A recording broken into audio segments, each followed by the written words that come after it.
Hey man, say man, welcome back to another episode of Screwston Media TV, man. Man, I want to dedicate this episode, man, to personally my favorite rapper, you know what I'm saying, out of Houston, Fat Pat, you know what I'm saying, Patrick Hawkins, you know what I'm saying. And I'm going to tell you why he's the GOAT, simple and plain.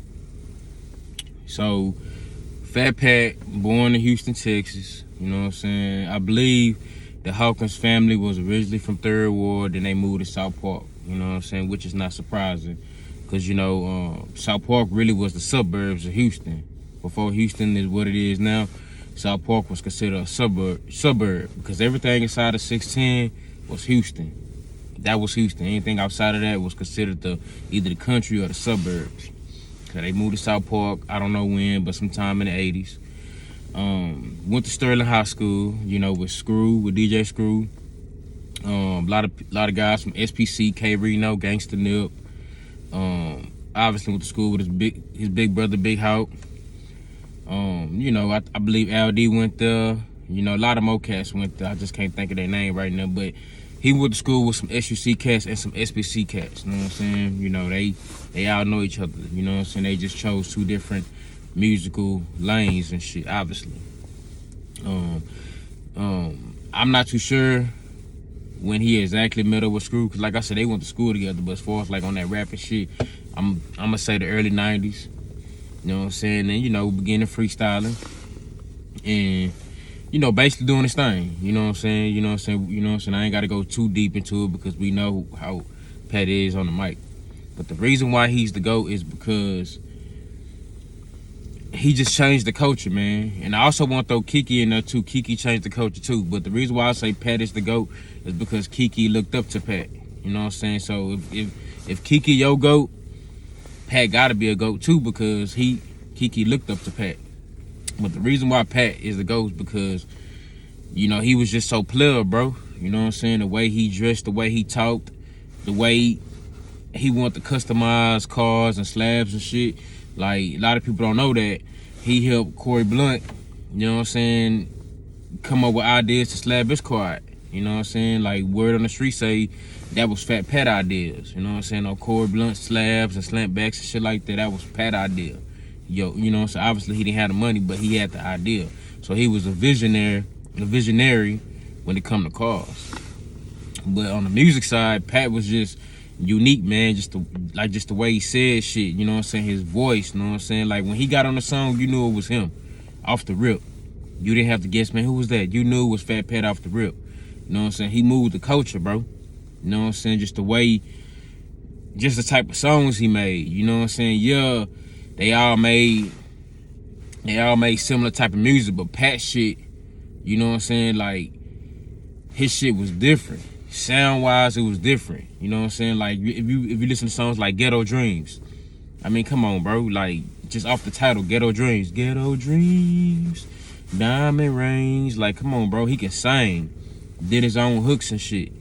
You know what I'm saying? And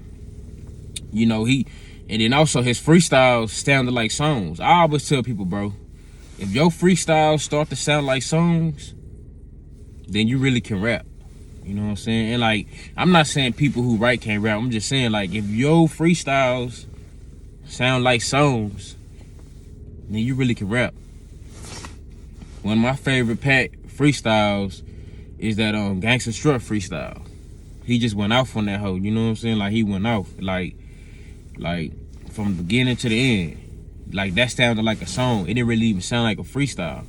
And people still sampling from that freestyle to this day. You know what I'm saying? But yeah, Pat was just unique, man. You know what I'm saying? Like, musically, the way he thought, the way he wanted to put his songs together. And plus, you know what I'm saying, he wanted the music shit bad.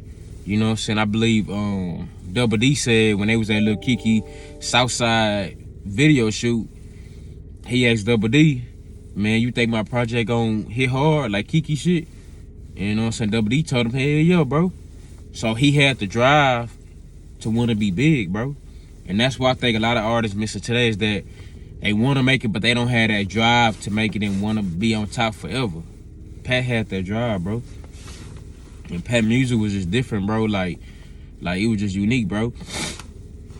It was just very unique, bro, and it stood out, bro. You know what I'm saying? And another reason why he's the GOAT is because when he passed away, bro, it's like the whole city was upset about that, from the north to the south. And we all know the north and the south had some issues back in the day, but the whole city, all sides came to the funeral, bro, and showed their respects, bro. You know what I'm saying? Like, not to say they didn't do that to other legends that passed from the SUC, but all sides came to that man's funeral, bro. Show love. Like, you know you the GOAT when your quote-unquote enemies come to your funeral, bro. You know what I'm saying? I'm not saying everybody on the North is enemies, but I'm saying, like, based on the music, they didn't fuck with the North at that time. I'm not saying I'm not talking about now, I'm talking about at that time. So, when you pass away and your enemies come to your funeral, bro, you are a GOAT. That's just what it is, bro. You know what I'm saying? They showed their respect. And then, you know, another reason why he'll go, because he had some legendary, like I said, samples, bro. Trey used Swing, you know what I'm saying? Trey used Pop Trunk Wave, you know what I'm saying?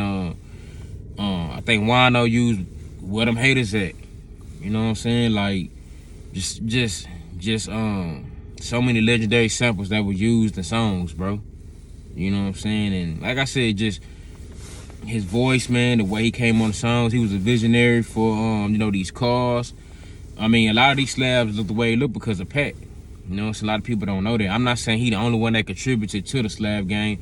I'm saying a lot of the ideas that boys doing now and was doing at that time came from him. You know what I'm saying? So we can't sit here and act like he didn't have an impact on that.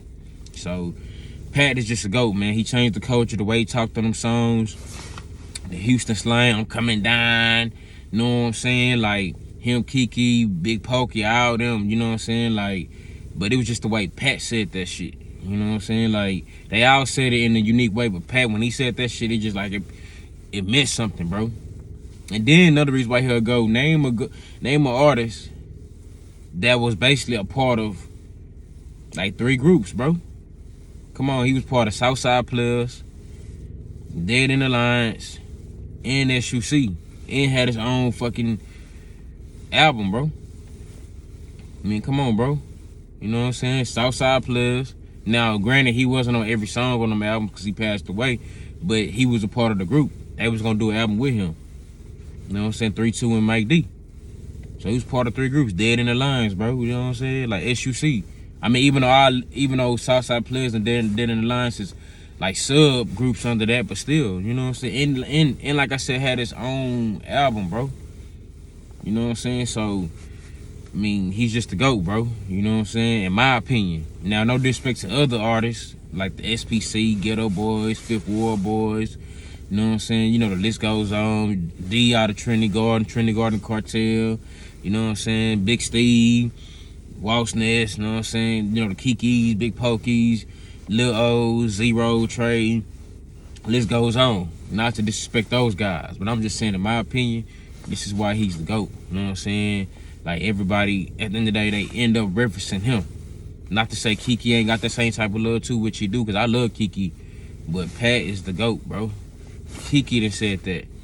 Musically, Pat was going to be untouchable. He left a stain, and he didn't even live to see the shit, bro. He left a stain, bro. Like, that Ghetto Dreams hit to front to back. That Dead in the Lines hit front to back, bro. And any feature Pat did with anybody, he went off, bro. So come on, bro. Like, Pat was gonna be that guy.